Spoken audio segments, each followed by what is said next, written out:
Estamos entrando ya a la mesa con los maxi abogados David Peña y Federico Anaya, Violeta, porque vaya que sí hay temas importantes y relevantes que atender y que abordar.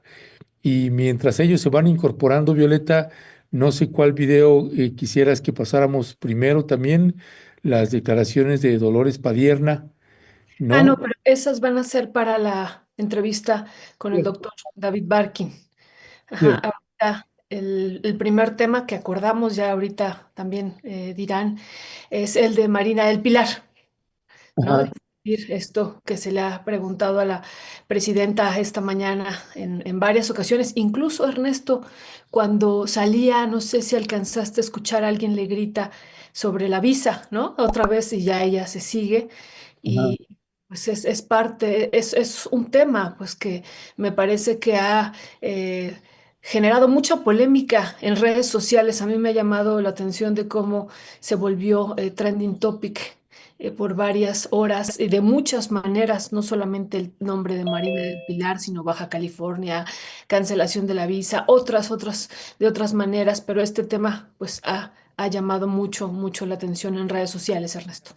Y bueno, la gobernadora infiere, ya Federico también nos dirá ahorita al respecto, infiere pues que pues esta cancelación de la visa de ella pues es a consecuencia de que le cancelaron la visa al esposo y que entonces pues a ella también le alcanzó esa situación.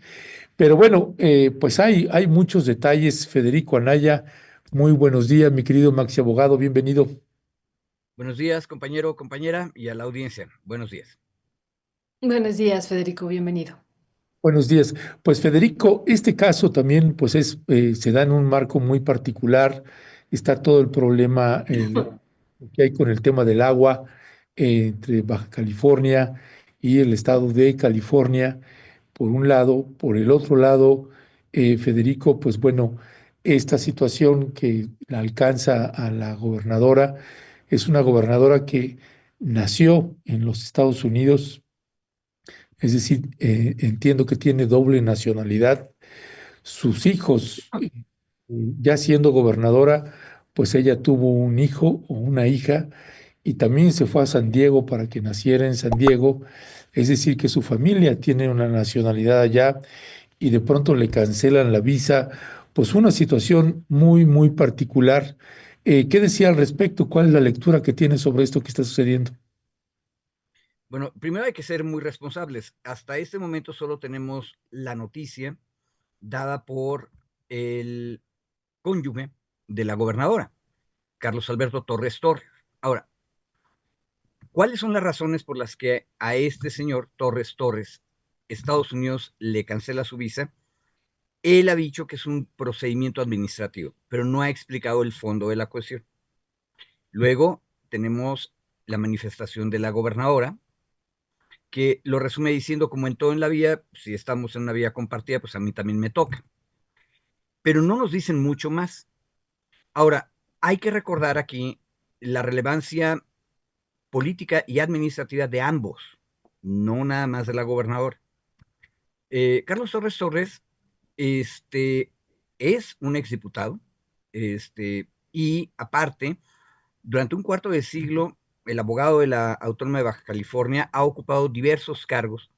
Y de hecho, una cosa que hay que recordar, él militaba en el Partido de Acción Nacional y los estudiosos del Partido de Acción Nacional lo ubican como parte de la generación de liderazgos nuevos que incluyen a Gabriela Cuevas, a Carlos Orbañanos, a Kenia López Rabadán y a Ricardo Anaya.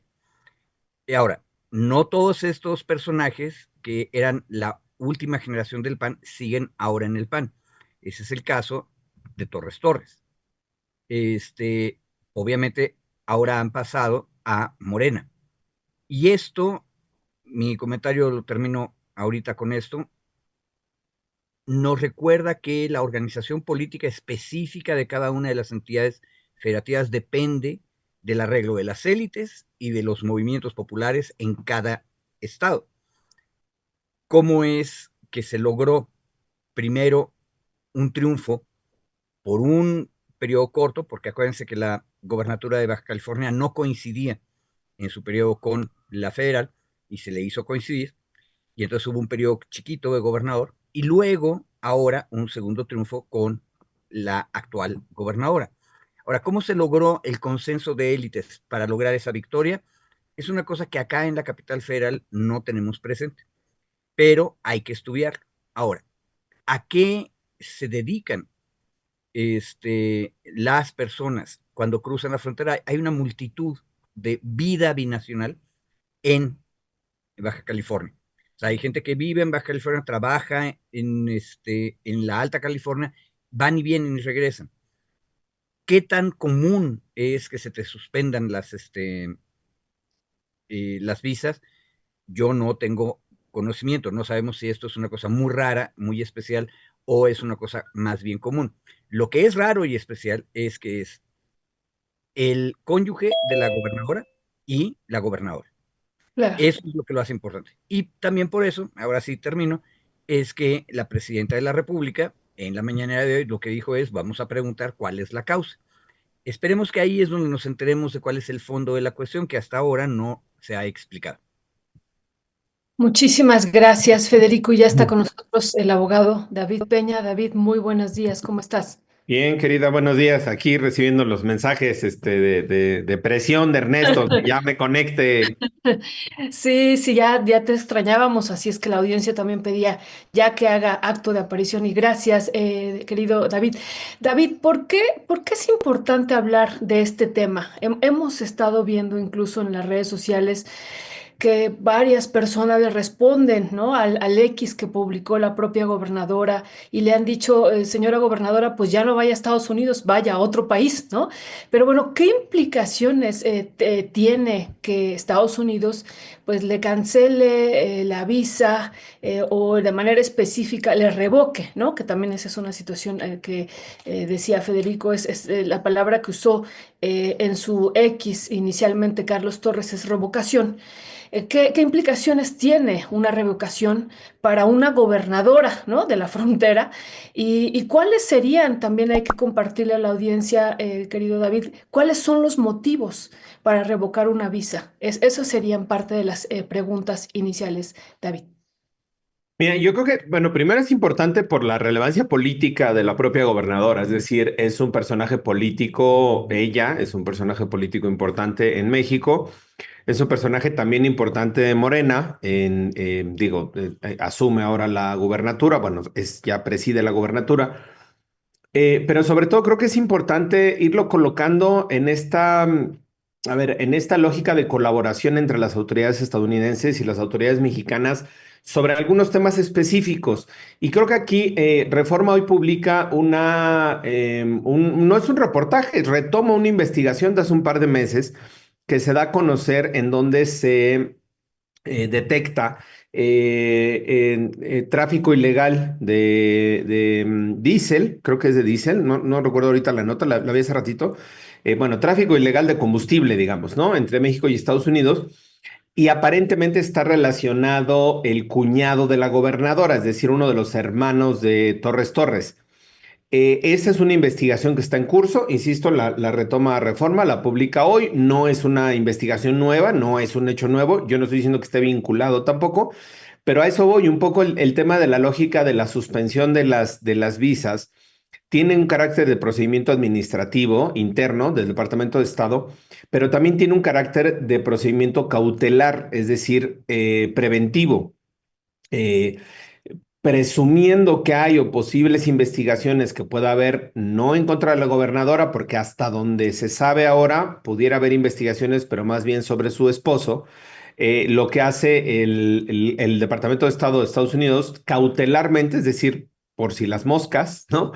Le suspende, le cancela a uno y le suspende la visa a la otra. En esos términos, entendiendo que la gobernadora también tiene doble nacionalidad, puede entrar con el propio pasaporte, digamos, estadounidense. A ella le hacen por vía consular, que eso sí me parece importante, le notifican consularmente la suspensión de su visa de carácter de turista, pero al esposo hacen un procedimiento de suspensión, no queda claro tampoco si fue suspensión, cancelación, revocación, hasta ahí de forma cautelar. Insisto, creo que los procedimientos hay que seguirlos, o este procedimiento en específico tiene la relevancia no tanto por la acción en sí misma, sino por lo que motiva la acción o de dónde se deriva esta acción de suspensión cautelar. Me refiero entonces a una posible investigación o posibles investigaciones que se están desarrollando tanto en Estados Unidos como en México sobre este personaje Carlos Torres Torres. Insisto, no hay hasta ahorita información que vincule a ningún, o cuando menos de lo que se ha filtrado, que señale alguna posible participación o responsabilidad de la gobernadora. No, no podemos decirlo tampoco, pero lo que sí hay es cuando menos estas investigaciones relacionadas con él, ¿no? Hay otro tema también que está relacionado, o de la información que se está sabiendo. Una bodega también que fue decomisada hace un par de meses de almacenaje de productos ilegales era propiedad de un empresario que está vinculado a Morena y este empresario está vinculado con los Torres Torres también. Es decir, hay ahí un par de investigaciones, insisto, nada de que se relacione en este momento de delincuencia organizada o de una cosa así. Son estas cosas más bien de tráfico ilegal, cuando menos estas dos que conocemos, tráfico ilegal y esta bodega que tenía productos también ilegales que están vinculados a un grupo empresarial. Recordemos que Carlos Torres está vinculado al grupo empresarial. Incluso la función que tiene, pues honorífica, está un poco rara, pero una función honorífica en el gobierno estatal y otra función honorífica en el gobierno local, de Mexicali, tiene la función de ser como director de proyectos especiales. Una cosa así como, no me queda claro exactamente cuál sea el encargo, pero así se llama, ¿no? Director de proyectos especiales. Entonces tiene un papel ahí cercano con los empresarios. Insisto, hasta aquí creo que tendríamos que dar más seguimiento a las posibles investigaciones que se vayan a dar a conocer en los próximos días, sobre las cuales está relacionada esta suspensión. Y ahora, y ver si Estados Unidos, si eventualmente también Estados Unidos con esta suspensión va a proceder en algún momento en alguna acción legal, ¿no? Ya, gracias, Federico. Perdón, David. Federico, hay también ya una carta de posicionamiento por parte eh, de Morena, también en defensa de la gobernadora. Finalmente, y como práctica inusual por parte del gobierno de los Estados Unidos, que nos hizo recordar también ya otros casos donde actúan de una manera sin notificarle al gobierno de la República, en este caso el gobierno de Claudia Sheinbaum. Claudia hoy manifiesta, se le veía también un poco molesta en ese sentido. No sé ahí en términos protocolarios qué es lo que procede, si en este caso cuando va a suspender la visa de una gobernadora o gobernador, además fronterizo, pues es obligado por parte de un país a otro notificarle previamente a nuestro país. Pero frente también al vacío de información que tenemos por el momento, ¿cuál sería tu reflexión final también para pensar en lo que sigue para este caso? Mira, ahorita, como bien dijiste, tenemos muy poca información. Lo único que sabemos es lo que dijo Torres Torres y lo que dijo la gobernadora. Ahora, hay un detalle cuando tú resumías el caso de la gobernadora que a mí me parece importante. Ella tiene derecho a la doble nacionalidad y la Constitución mexicana permite la doble nacionalidad. Pero en Estados Unidos de hoy en día, Trump ha introducido al debate público un tema muy complejo, muy importante, diciendo que se tiene que negar la nacionalidad a las personas nacidas en los Estados Unidos cuando sus padres no sean estadounidenses. Y esto implicaría una reforma constitucional porque la 13 y 14 enmiendas, que son las grandes enmiendas después de la guerra civil en Estados Unidos, es decir, después de la gran revolución que liberó a los esclavos, uno de los elementos esenciales es que fue hasta entonces 1868, que Estados Unidos introdujo la idea de que la nacionalidad se adquiere por nacer en los Estados Unidos. Esto no existía antes, esa era una de las razones por las que podía haber esclavitud en Estados Unidos, porque las personas traídas por fuerza de África no eran estadounidenses. Segundo, las personas nacidas en Estados Unidos no eran estadounidenses, no eran ciudadanos. Entonces, era un marco legal que permitía clasificar a los seres humanos como completamente ajenos. Bueno, cuando tú resumiste el caso, de pronto a mí me cayó el 20. O sea, hay familias, no necesita ser, para que eso sea importante, gobernador o gobernadora de un estado fronterizo. O sea, hay familias que viviendo en la frontera tienen la doble nacionalidad y juegan a que sus hijos e hijas tengan la doble nacionalidad. Podría ser que esto sea una especie de símbolo, esa es mi duda.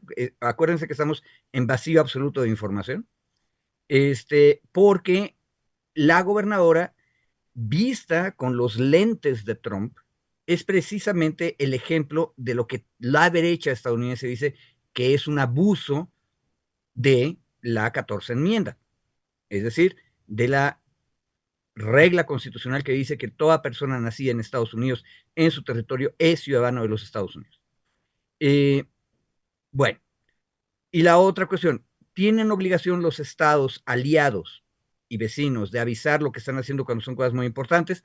En este caso sí, es muy importante que sea la gobernadora de Baja California, sí, pero no están obligados en el sentido legal por un tratado, es una cuestión de cortesía internacional.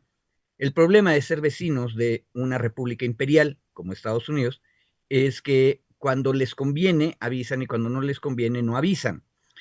Y esto debería llevarnos al otro tema que habíamos dicho, que es las presiones de Estados Unidos en general contra México en el momento de ahora.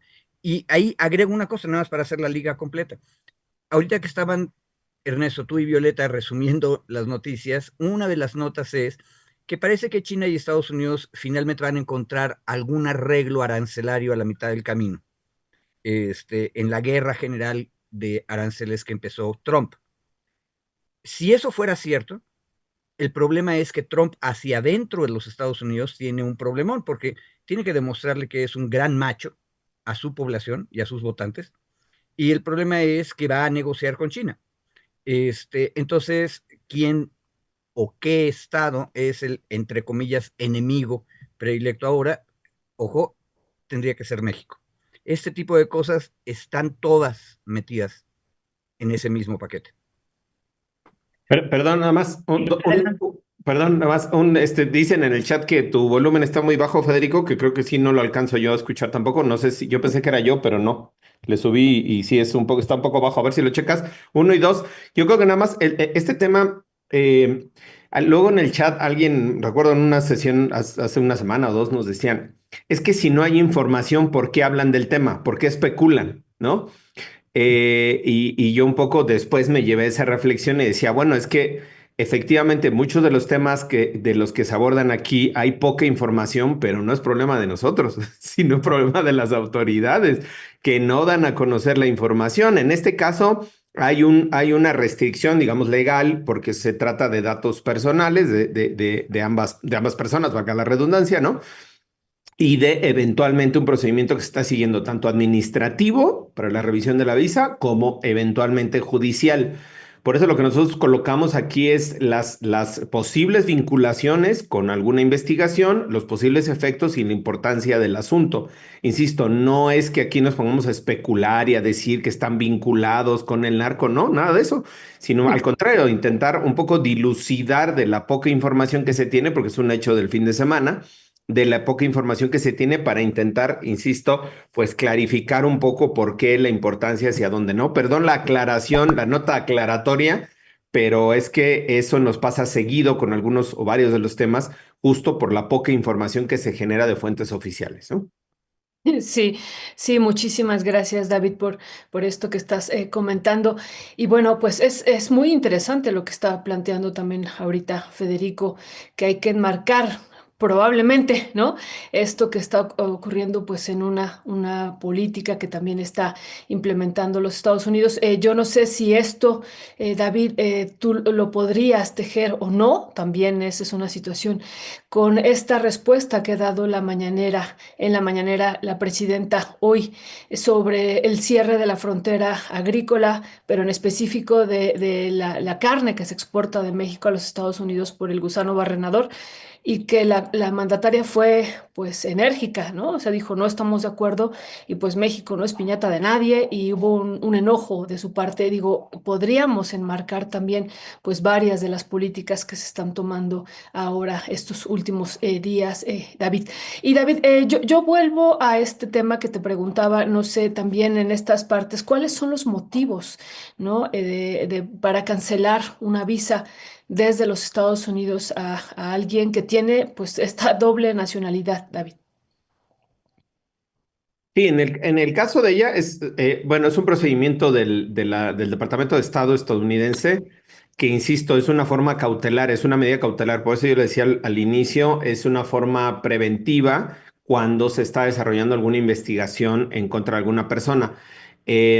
Investigación en general, puede ser una investigación por un ingreso administrativo, porque no cumplieron algún requisito, alguna cosa, alguna falta en Estados Unidos, pueden tener alguna falta administrativa, incluso delito en Estados Unidos, no implica que sea un delito grave ni nada, ¿no? La comisión de algún delito. Y lo que se hace es insisto, esta forma de medida cautelar, es una forma preventiva, es una medida que se toma.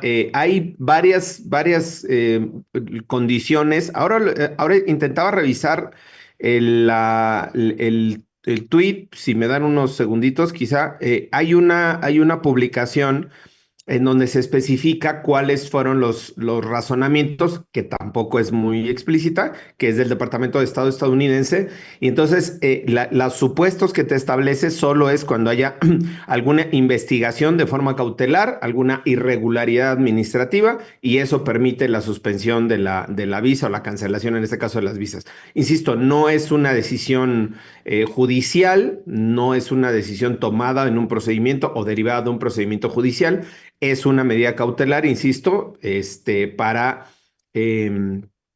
pues tener, digamos, la seguridad de que estas personas que están siendo investigadas no van a entrar a suelo estadounidense, ¿no? En el caso de la gobernadora, decía yo, sí le fue notificada, según ella publicó en su red social, sí le fue notificada vía consular la suspensión de su visa. En el caso de Carlos no, pues porque es una persona, insisto, que tiene estos cargos honorarios en Baja California, no, formalmente no es parte de la administración, y por lo tanto pues no tendrían por qué notificar la vía consular. No solo es eso, estoy ahora intentando buscar, si lo encuentro en unos segunditos. Ya lo encontré. Rápido. Gracias por la pregunta en el aire, mi querida Violeta. Dice...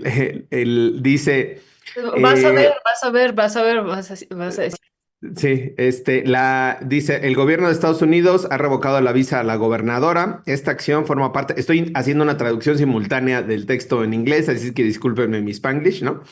Esta acción forma parte de una estrategia en contra de la corrupción y sobre temas de derechos humanos en México, así, en general. Y luego dice, las razones para la revocación de la visa, dice, se puede alegar en corrupción o actos ligados a la corrupción de la administración de la gobernadora. Esto es una nota, no es oficial, igual de Estados Unidos, sino es una nota que están haciendo un medio estadounidense sobre las razones, digamos, o las posibles razones para la revocación de la visa, ¿no? La suspensión de la visa. El segundo punto dice porque se relaciona, o es la otra opción, la primera son actos ligados a la corrupción en la administración de la gobernadora, y la segunda dice, y me parece muy interesante, concerniente a violaciones a derechos humanos en Baja California. Digo, ese es un escenario que no lo teníamos en el radar, cuando menos. estamos pensando mucho más en temas de corrupción, en temas de lo del huachicol que dije yo, en investigaciones, y dice que puede ser también una relacionado con violaciones a derechos humanos en Baja California. Dice, esta revocación tiene efecto hacia la gobernadora para que no pueda, la limita para el viaje a los Estados Unidos, sobre todo para viajes oficiales, personales y de negocios.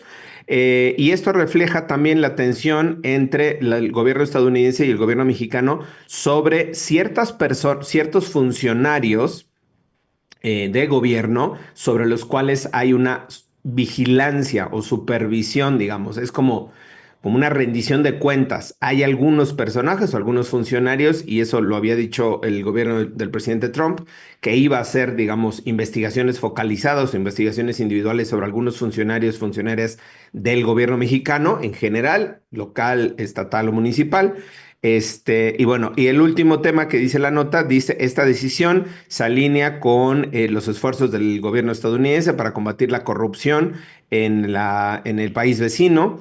Y dice, acciones similares se han tomado ya en contra de otras oficiales, sí, de otros funcionarios, pues, en la región en años recientes. Y creo que ahí hay una de las notas que retomaba la propia, creo que Reforma, quien lo saca, es que hace años, en 2019-2020, se le suspendió la visa a Hank Ron. Recuerden este personaje que ha sido, pues, presidente municipal, candidato a gobernador, candidato a la presidencia, ¿no? Este personaje priista, suspendieron la visa también un par de meses por una investigación que estaba desarrollando en Estados Unidos. Entonces, ya hay antecedentes, insisto, de funcionarios o de autoridades de Baja California que se les están suspendiendo las visas por estas investigaciones. Insisto, me parecía importante nada más porque pues tiene una connotación también de que pudiera ser relacionado con actos o temas de violaciones a los derechos humanos. Entonces creo que es otro escenario también que se abre. Recuerden que Estados Unidos se erige como el gran policía del mundo mundial, ¿no? Y se pone a revisar la conducta de todo mundo. Entonces, bueno, esa podría ser otra de las razones y de los efectos de esta suspensión. Ya, gracias, David. Federico, y bueno, y David también actualizando la información, hay también una respuesta de la Embajada de los Estados Unidos, México, donde dice, los registros de visas son confidenciales, según la ley estadounidense, por lo tanto, no podemos discutir los detalles de cada caso de visa. Así que la vocería, digamos, la parte oficial por parte de los Estados Unidos no da información al respecto. Y lo demás, no sé de qué fuente lo leíste, David. El micrófono, David, está apagado. Perdón, ya lo quité el tweet. Lo estaba leyendo, ahora les paso el dato. Es un medio estadounidense, no tengo el dato, pero es recapitulado de un medio estadounidense que retoma la nota y me pareció interesante porque ponía nada más los supuestos, ¿no? Para el tema de la revocación. No nos da tampoco mucha más información, pero sí pone los supuestos. Ujú. Gracias. En otras palabras, la embajada en México dice que son confidenciales y no puede comentar. Pero del otro lado de la frontera, el Departamento de Estado, al parecer, sí puede compartirle a algún medio escenarios. Y no es la primera vez que lo hace, además, en ese sentido. Haciendo la conexión ahí, Federico, con el otro tema, hace un rato que decías, pues ahí lo voy puenteando. Pues ya, bueno, ya sabemos que todo el tiempo de gobierno que tenga Donald Trump, que ojalá no termine su cuatrienio y ojalá lo termine mucho antes y tenga que salir, pero pues parece ser que estas son las situaciones, amagos de aranceles, va a quitar visas o a lo mejor va a detener, es posible, algún funcionario o funcionaria en algún viaje, pues con Trump no se puede saber. Sabemos que hay también la corriente anti-4T que, así como en el caso de María del Pilar, pues van a aprovechar cualquier cosa para golpear. Y la corriente más de la ultra 4T todo lo va a justificar. Y cada quien va formando su propio criterio. Así llevamos ya algunos años en estos menesteres. Pero en lo que toca a la seguridad, y es un tema pendiente que habíamos quedado contigo y con David, la cuestión de seguridad y estos amagos que sigue insistiendo el gobierno de Donald Trump de pues prestar a que el ejército de los Estados Unidos pueda estar operando también dentro de nuestro país. La presidenta Claudia Sheinbaum sigue firme en el posicionamiento que eso no va a suceder. Finalmente, y es otra vez otra especulación, porque con Trump eso va a ser materia de todos los días. ¿Qué es lo que hay que estar mirando y atendiendo sobre una situación de esta naturaleza desde tu punto de vista, Federico? Bueno, de entrada creo que tenemos que tomarnos muy en serio que los Estados Unidos, en el momento en que su presidente desee, puede realizar, porque puede materialmente hacerlo, una intervención en territorio mexicano. Esto ha sido así siempre y ha sido así estando México y Estados Unidos en contra o siendo aliados. El escenario más cercano, en mi opinión, al que estamos viviendo ahora, es cuando México entra a la Segunda Guerra Mundial. México se va a tardar 6 meses después del ataque de Pearl Harbor en entrar a la guerra. Pero cuando finalmente entra, Estados Unidos propone que la Marina y el Ejército de Estados Unidos defiendan las dos Californias, la del sur y la del norte, la península completa. Y de manera inmediata, el gobierno mexicano dijo no. Y de hecho, ese es el inicio de un caso muy raro de la historia mexicana. El expresidente Lázaro Cárdenas es nombrado comandante en la Baja California. Y la regla es muy clara. Somos aliados, tenemos un enemigo común, que en ese momento es Japón, pero cada aliado defiende su California. Y fue tremendamente difícil porque estaba listo las Fuerzas Armadas de Estados Unidos para intervenir. Ahora, ¿por qué digo que es el caso similar? Hay que hacerse cargo en México de que tenemos con los Estados Unidos y Canadá un compromiso de luchar en contra del narcotráfico. No es un conflicto bélico, eso México todo el tiempo lo ha estado recordando, pero se parece, somos aliados en esa lucha. ¿Cuál es el problema? Que nuestro aliado quiere él mismo directamente hacer todas las cosas. ¿Cuál es el arreglo aceptable? Es cooperar sin subordinación y eso te explica que Estados Unidos avise de las cosas que está haciendo.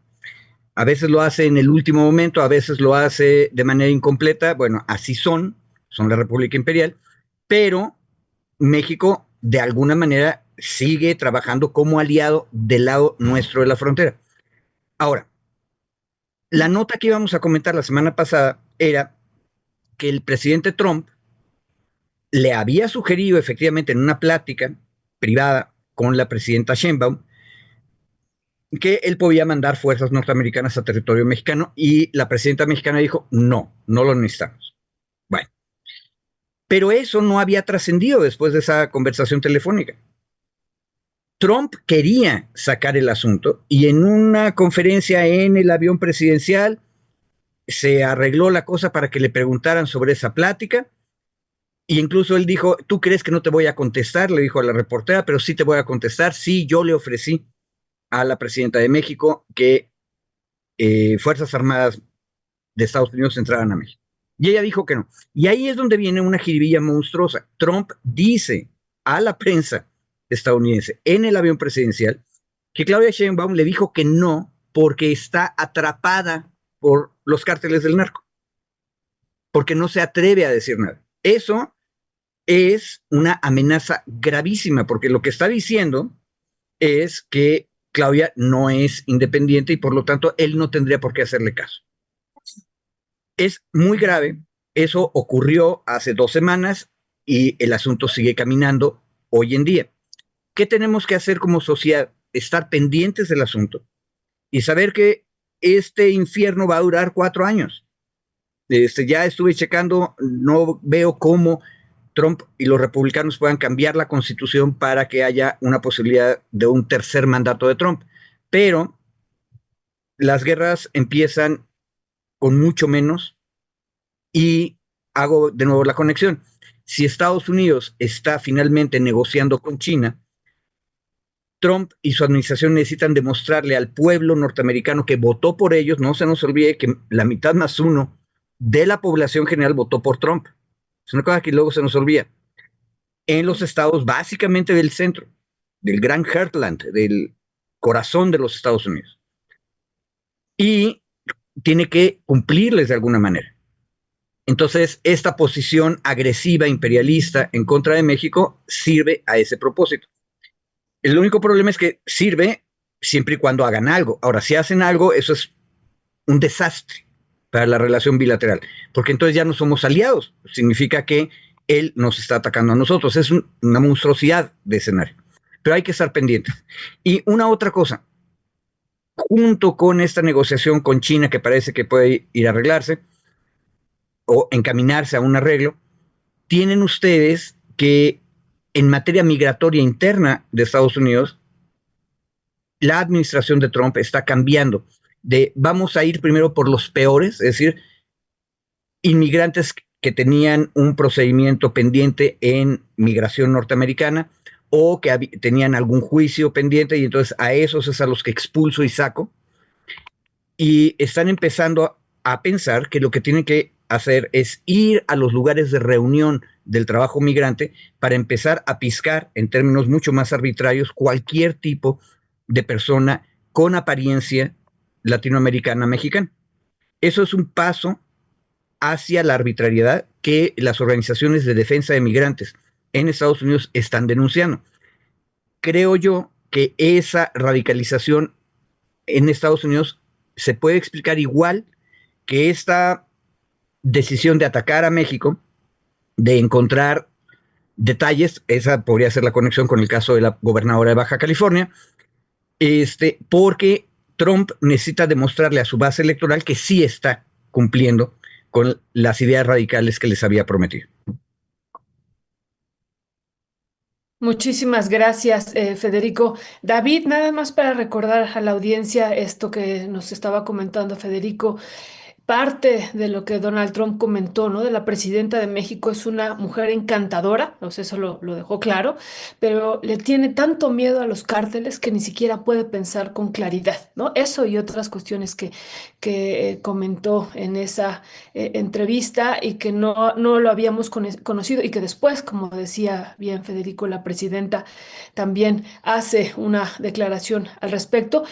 Pero antes, David, antes de esta declaración, la presidenta, y que yo quería preguntarte al respecto, en febrero, el 20 de febrero, mandó esta iniciativa al Senado de la República, donde fue aprobado el artículo 19 y 40, ¿no? Para esta iniciativa para defender la soberanía nacional. Y exacto, ¿no? O sea, como parte de la argumentación que se hace incluso en términos oficiales, la presidenta dice con Estados Unidos hay coordinación y no injerencismo y bueno, y hace toda la argumentación jurídica de por qué reformar estos artículos. Estos artículos, ¿cómo estarían jugando en estas declaraciones y en estos intentos de Donald Trump?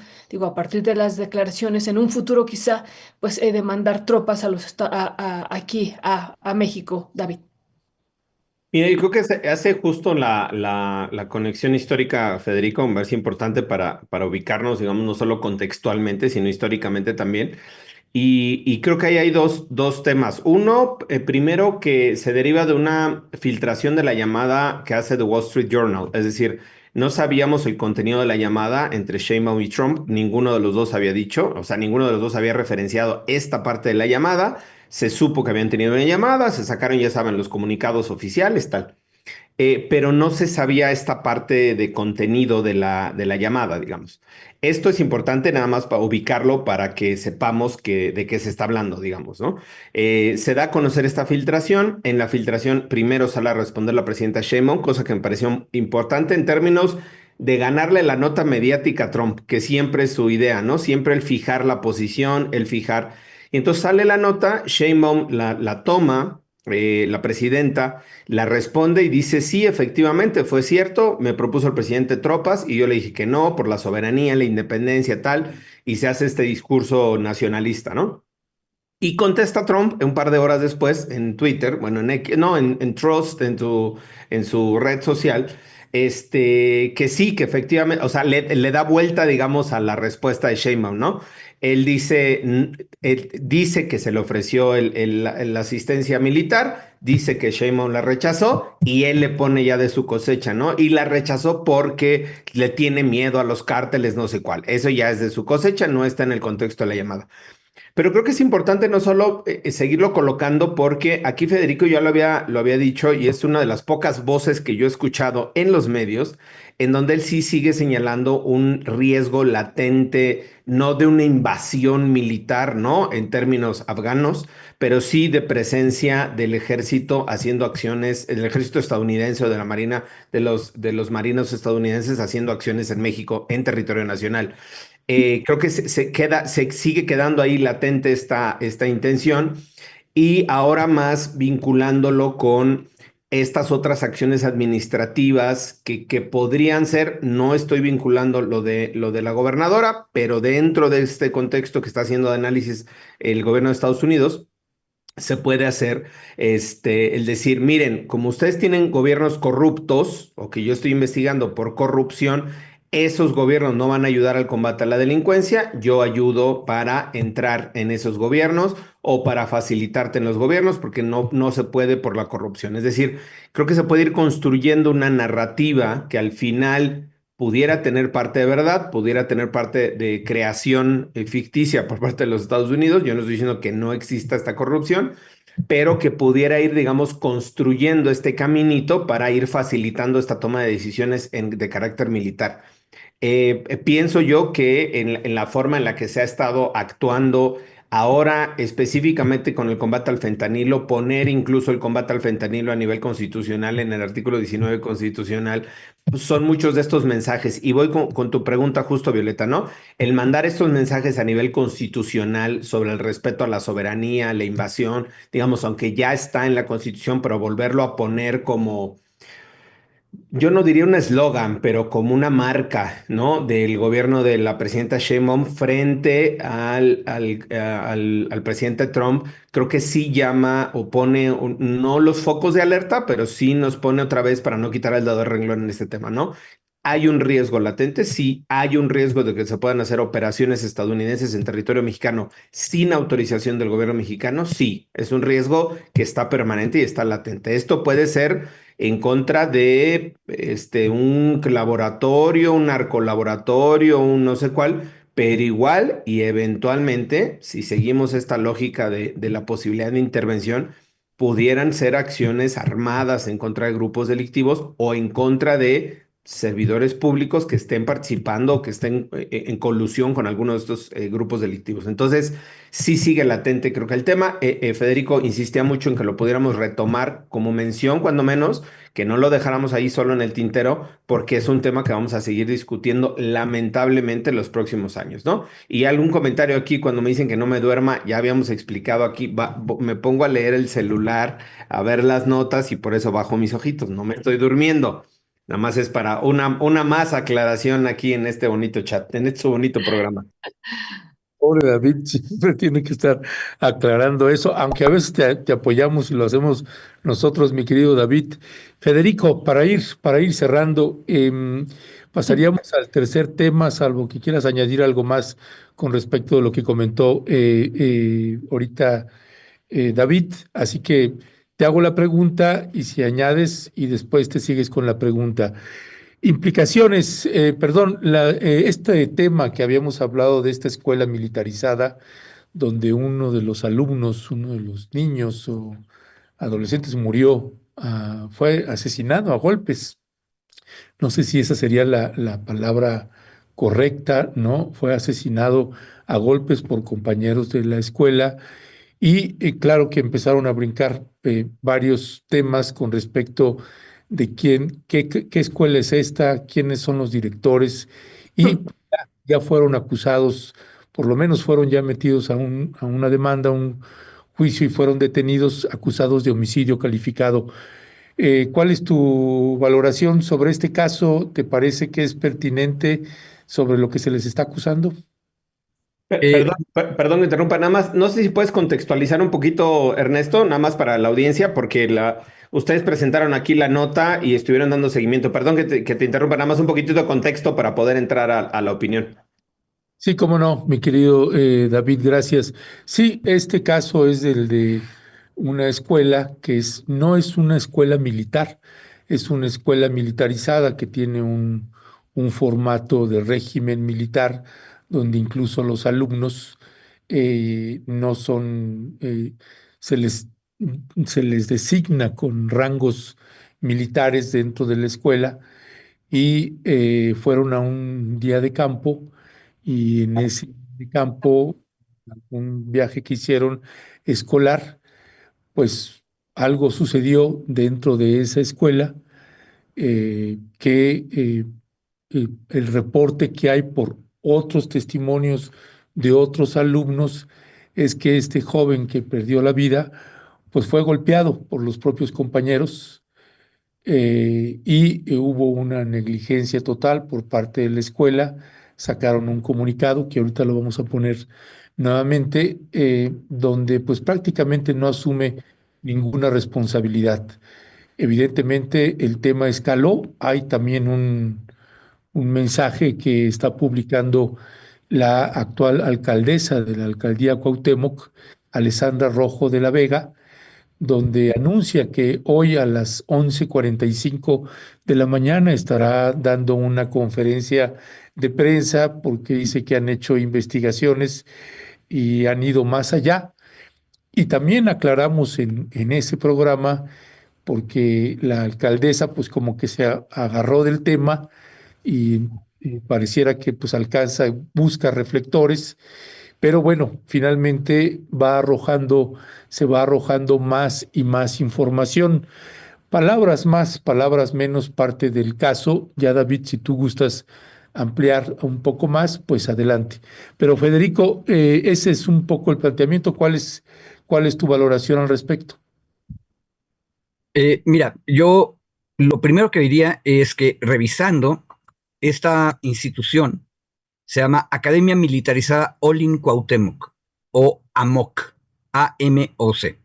Su página de internet la presenta, pero la presenta como una institución de formación ciudadana o un centro educativo y ofrece carreras técnicas. Es una cosa interesante que lo primero que dice es carreras técnicas.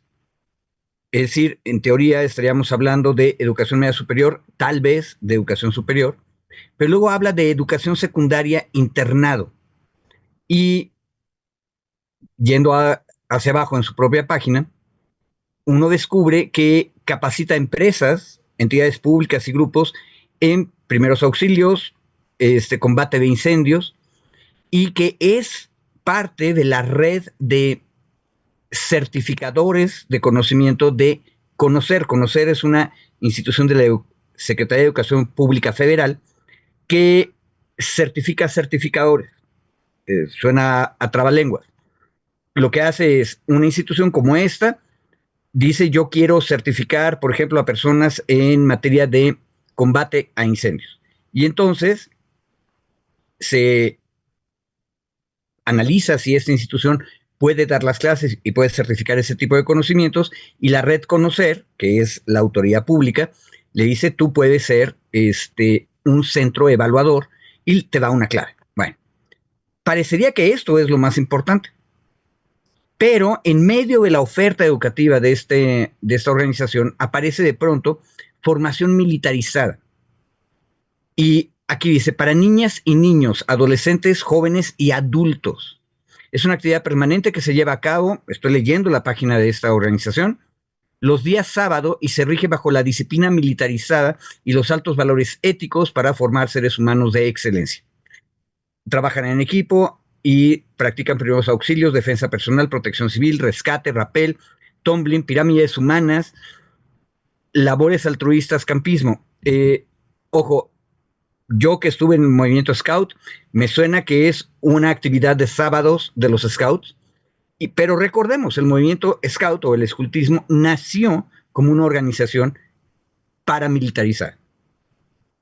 Y lo que estamos viendo es que están ofreciendo a adolescentes actividades de fin de semana. Hasta donde entiendo, lo que ocurrió en Morelos, y por eso la acusación nace en Morelos, es una agresión en contra de uno de estos adolescentes que termina en la muerte de la persona.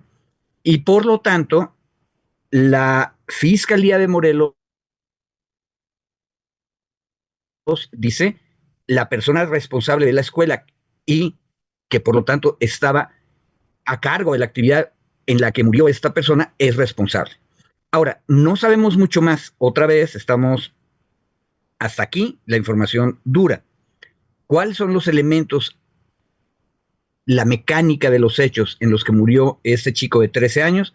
Todavía no sabemos, pero lo que sí conocemos es que en ambientes que juegan a la militarización y que ofrecen ese tipo de educación militarizada, suelen imponérsele a las personas que entran, sean niños, niñas, adolescentes o adultas, una serie de disciplinas físicas que rayan en la tortura psicológica y física. Y es una especie de competencia permanente para demostrar la valentía personal o la resistencia personal. Y el problema es que eso no tiene límites claros. Es un caso de bullying institucionalizado. Y de hecho, si ustedes se acuerdan, por ahí está todavía en la cartelera de las plataformas digitales una película acerca de este tipo de prácticas, ni más ni menos que en el Heroico Colegio Militar. Entonces, este es el contexto grande de este caso. Qué bueno que la alcaldesa de Cuauhtémoc se preocupa del asunto, pero uno diría, tal vez habría que haber estado más pendiente del asunto antes. Pues sí, Perdón, Violeta, le sigo ya, porque ya me enfilé. sí, Perdón tienes que te, minutos. te quite la palabra. No, gracias. No, Ya. y retomar justo esto que dice Federico, la película se llama Heroico, no sé si la han visto, pero es muy buena sobre el tema. Es una suerte de no es documental, pues, es una película de ficción, pero tiene bastantes rasgos documentales que me parecen muy importantes. Si la pueden ver también, sería interesante. Y sobre este tema. Creo que entiendo que el posicionamiento que motiva a mi querido Ernesto colocarnos aquí en la discusión es justo el modelo militarizado, ¿no? Creo que es como en este momento, en estas condiciones del país, seguir sosteniendo, seguir manteniendo este modelo militarizado. Otra vez, no es una escuela de formación militar del ejército, ¿no? Ni de la Marina, sino replicar este modelo militarizado en escuelas civiles, ¿no? En escuelas que tienen o que deberían tener otra formación u otra vocación que no sea necesariamente esta formación militarizada. Creo que surge de ahí un poco hasta o sea, vuelve a brotar como por qué se siguen manteniendo este tipo de escuelas con esos regímenes sin ser formalmente del ejército ni de la marina. Y yo lo vinculaba ahora porque la Fiscalía de la Ciudad de México da a conocer que abrió tres carpetas de investigación en contra de los mismos directivos por violencia familiar equiparada. Es decir, que hay denuncias de papás, de mamás, de gente que llevan ahí a sus hijos o sus hijas que estén inscritos ahí, donde han sufrido actos de violencia. Actos de violencia, algunos de ellos referidos como parte de los, entre comillas, castigos que se les ponen, pero que constituyen actos de violencia. Y eso, decía ahora Federico, no sé si se tenía que haber puesto el ojo y el ojo de la atención antes. Yo creo que sí, pero creo que además nos permite ir colocando el foco de atención en las otras escuelas que estén todavía con este régimen o con este tipo de formación militarizada, digamos, ¿no? En la lógica militarizada. Porque las acciones de disciplina, entre comillas, pueden constituir a personas menores de edad actos de lesiones, violencia familiar e incluso a personas mayores de edad también actos de lesiones eventualmente incluso hasta de actos de tortura. Entonces, creo que el seguir sosteniendo este modelo y el que siga existiendo este tipo de escuelas, creo que es un poco la reflexión más allá del caso en sí mismo, ¿no? Olin Cuauhtémoc es un tema, es un caso ahorita, están detenidos ya los dos directivos por homicidio, que ahí es importante saberlo. Entiendo que el boletín de la Fiscalía de Morelos, que estaba revisando en mi celular por aquellos de los sueños, dice que fueron detenidos por el delito de homicidio. Se giró una orden de aprehensión en su contra y fueron detenidos por homicidio. No establece las condiciones del homicidio, ni si siquiera se trató de un homicidio de carácter imprudencial, es decir, un homicidio culposo por alguna responsabilidad que ellos hayan tenido en la falta de asistencia médica a este joven, a Eric, que había sido ya golpeado previamente, o si se trata de una imputación directa por homicidio, es decir, en los que ellos tuvieron algún nivel de participación activa o de participación directa en la privación de la vida de Eric. Otra vez, no se tiene mucha más información. Lo que se dio a conocer en boletines oficiales del estado de Morelos es que se trata de homicidio. Algunos medios han dicho ya homicidio calificado, homicidio no sé cuál, pero el boletín oficial, donde presentan la foto de las dos personas detenidas, solo se refiere a homicidio. Insisto, hasta ahorita no sabemos si la referencia del homicidio pudiera ser culposo, es decir, por la falta de atención o la falta de prevención o la falta de intervención cuando el joven Eric estaba siendo golpeado, o si incluso ellos tuvieron alguna participación activa y no solo por omisión. Entonces, creo que es importante irlo colocando también y sobre todo ir colocando el tema de los riesgos que implica el seguir. Ahora hay que ver también qué es lo que va a derivar de las denuncias que se han presentado en la Ciudad de México. Hay que ver si estas denuncias ya tenían tiempo atrás presentadas, esto que decía Federico, si era el momento para ponerle el ojo a Olin Cuauhtémoc o desde antes. Probablemente algunas de estas denuncias ya estaban presentadas desde antes. Hay que revisar qué estaba haciendo la Fiscalía de la Ciudad de México, o bien no se habían presentado por cualquier razón y se están presentando ahora a raíz del homicidio del joven Eric, ¿no? Entonces, creo que hay que centrar el punto de atención ahí. Y Angélica Neria preguntaba, oigan, ¿y los presuntos golpeadores? Eso es parte de la investigación de Morelos, ¿no? Habría que determinar cómo fue la causa, la determinación de la muerte de Eric. Según la información, presentaba varias lesiones, era politraumatismo, es decir, estaba golpeado en diferentes partes del cuerpo, y eso le habría provocado la muerte. Entonces habría que revisar ahí las condiciones específicas. Insisto, si se trata incluso de otros jóvenes menores de edad, quienes pudieron participar en la privación de la vida de Eric, es un procedimiento aparte, o si se trató de los docentes o de la gente que estaba de los directivos, como parte de los castigos. Eso es lo que tiene que determinar, insisto, la Fiscalía de Morelos, ¿no? Ahora, el auto de vinculación, bueno, perdón, la audiencia se tiene que desarrollar, creo que hoy sábado, sí, hoy es lunes.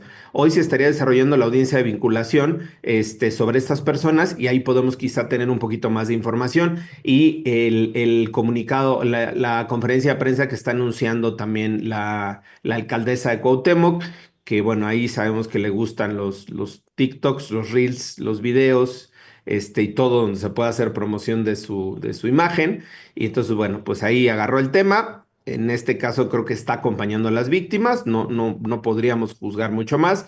Ha estado acompañando a las víctimas, hay un par de declaraciones donde dicen que la alcaldesa los está acompañando, pero bueno, más allá de que se cuelgue del tema, digamos, creo que es esto, ¿no? Esto es lo que representa, insisto, el poder revisar este tipo de modelos educativos, entre comillas, de corte militar.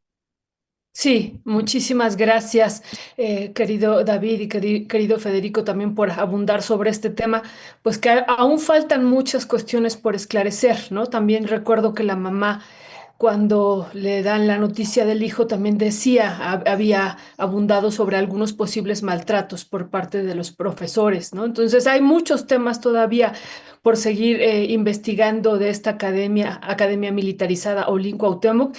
Y bueno, y también de un tema que me parece que la Secretaría de Educación Pública tendrá que tomar cartas en el asunto, pues los grandes negocios que se hacen también de varias de las escuelas, llamadas privadas, ¿no? Estas escuelas que organizan campamentos o excursiones y que son muy lucrativos también.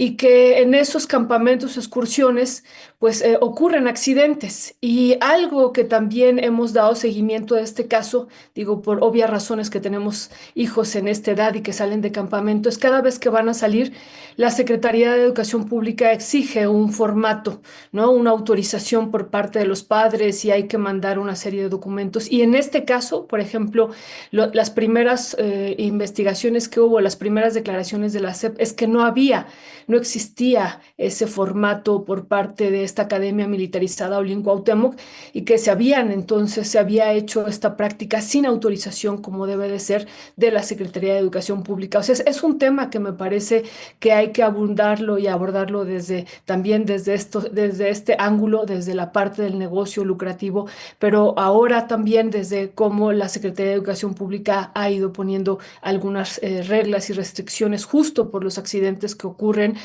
o por las desgracias que han llegado a transcurrir en los campamentos y que ahora hay más restricciones y que esta academia no siguió, aparentemente lo que declaró la Secretaría de Educación Pública no siguió esta normativa.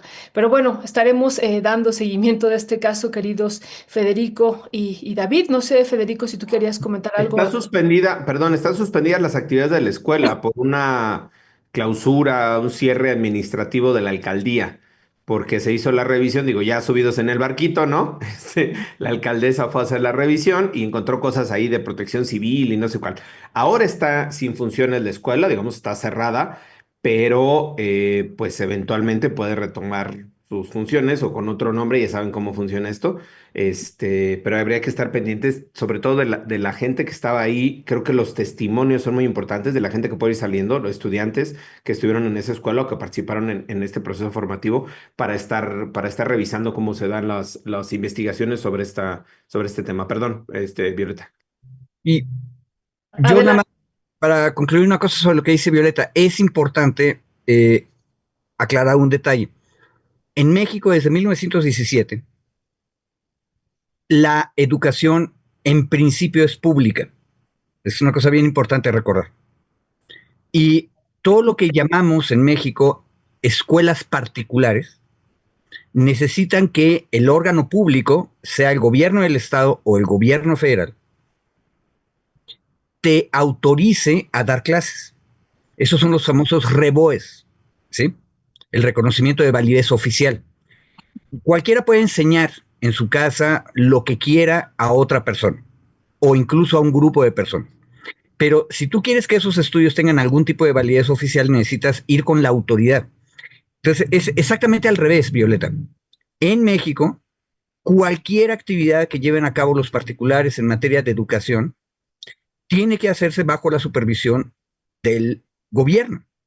Y por eso era que en Balún Rosario Castellanos decía que cada vez que llegaba el inspector de la SEP, había que esconder los crucifijos porque estaba prohibido la enseñanza religiosa, también de acuerdo con la Constitución en los años 1930 y 40. ¿Cuál es el problema? El problema es que a partir de los años 50, la SEP dejó de ser activista en su vigilancia de las escuelas particulares y básicamente se convirtió en una ventanilla para revisar documentos. Deja de ir a hacer visitas. Y entonces tenemos el ridículo que después de que hay un accidente en una actividad extraescolar donde no se habían pedido los permisos que nos dijo Violeta, entonces la alcaldesa, que es otro nivel de gobierno, va y descubre que tampoco habían cumplido con las normas de protección civil y entonces clausura el local, ¿sí? Pero atención, hay que tener cuidado, clausura ese local por esas razones. Habría que ver si esta escuela no tiene otros locales donde realiza otras de las actividades, porque acuérdense que ofrece entrenamiento en materia de combate a incendios. Dudo mucho que eso lo estén haciendo en Santa María la Ribera. Ujú. En la azotea. Okay. Lo cual nos explicaría por qué era una cuestión de protección civil. Un día podrían incendiar la Santa María de Ribera completa. Pero mi punto, Violeta, es la autoridad federal, estatal y municipal todo el tiempo tendrían que estar vigilando. No, no es al revés de que tú haces actividades y luego cuando hay un problema avisas. No, porque el modelo educativo mexicano desde 1917 es toda educación es pública. Sí, pero yo no planteé así, Federico, yo no lo planteé así, como tú lo estás No, planteando. pero ¿quién es el culpable en eso? La burocracia de la SEP, que dejó de ir a campo a hacer inspecciones serias. No, lo que yo decía, Federico, es que la SEP, antes de que salga cada escuela particular a hacer Ujú. una, alguna práctica de la escuela, tiene que recibir una notificación, una autorización por parte de los padres a partir de un formato que envía la SEP. O sea, no puede hacer ninguna escuela una excursión, un campamento, una salida sin la autorización ahora de los padres. Y la SEP declaraba que eso no había realizado la escuela, ese trámite. Pero bueno, eso es parte también de lo que Ujú. nos... Perdón, Federico, ya te interrumpí. No, en realidad el punto es este. No debería haberse llevado a cabo entonces la Exacto. actividad. Pero ¿qué ocurrió? Que se llevó a cabo la actividad y la SEP se entera que la actividad se llevó a cabo y descubre que no habían cumplido los requisitos formales después de que ocurre el accidente. Eso no es buena supervisión. Sí, La supervisión implicaría estar pendiente y tú tienes a un inspector de la SEP, ya sé que suena horriblemente intervencionista y también capaz de que no hay una burocracia preparada para hacerlo, pero en realidad, si a mí me avisan con el tiempo debido que va a haber una actividad, yo mando a un inspector para ver lo que está pasando y si no están los permisos de los padres, no sale el camión. y yo lo plantearía también para ir cerrando, todavía más allá de eso, sino la propia existencia de que haya escuelas militarizadas en el país, porque pues muchas de las denuncias que hay de algunas de estas escuelas, pues es el abuso y el exceso, el uso de la fuerza de unos chavos sobre los más débiles físicamente. Por ejemplo, yo me detengo en el caso de Tamaulipas, que es en el caso que, por ejemplo, documentamos dos durante el sexenio de Andrés Manuel López Obrador, que fueron inauguradas por Luis Crescencio Sandoval, la de Altamira y la Escuela Militarizada de Altamira y la de Reynosa, ¿no? La de Altamira, perdón, sí, la de Altamira es Colegio Militarizado Calmecac, que está en Altamira y también ahí en Altamira hay otra escuela militarizada, pero desde la Marina. No, el régimen es más de Marina, no de Ejército Mexicano. Está también, hay una escuela que se llama Marine Military Academy, o sea, en inglés, pero está en Tamaulipas.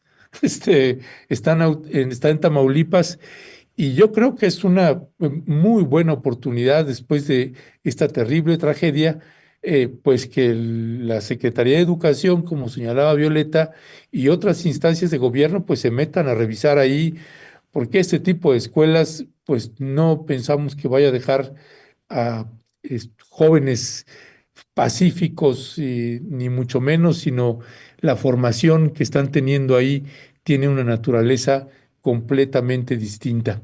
En fin, pues con eso cerramos, mi querido David, mi querido Federico, les mandamos un fuerte y fraterno abrazo y seguimos al habla. Gracias, gracias.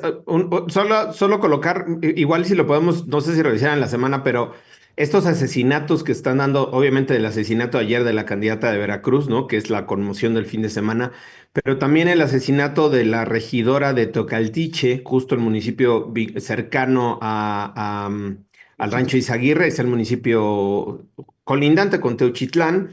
Asesinan a la regidora, hace una semana, 2 semanas asesinaron al jefe de la policía de Teocaltiche también, ahora la regidora. Digamos, creo que hay que colocar también el foco de atención en estos asuntos, en lo individual, que creo que también nos tienen que llamar la atención, y colocar el foco, lo pongo aquí de tarea también, en revisar los procesos locales que va a haber en varias entidades para renovar presidencias municipales. Creo que ha pasado desapercibido estos procesos. El de Veracruz ahora nos llama la atención por el asesinato, ¿no? Pero creo que hay que revisar, también hay que revisar cómo se están dando estos procesos en los estados. Ayer revisaba una encuesta, creo que es en Durango también donde va a haber, y había había una fuerte, digamos, fuerte batalla en algunos municipios entre Morena y el PRI, donde había alianza también con el PAN en el norte. En Veracruz no hubo alianza. Entonces creo que un poco revisar a lo mejor también, sobre todo no en lo tema electoral, que no es lo nuestro, cuando menos de esta su bonita mesa, pero sí en el tema de seguridad, de riesgos y de cómo se están desarrollando los procesos. Nada más quería colocarlo ahí porque luego se nos van los temas en la semana, pero creo que mi querido Federico ya el sábado, el domingo nos hace el recuento de los temas que quedan pendientes y lo podemos ir retomando. Gracias.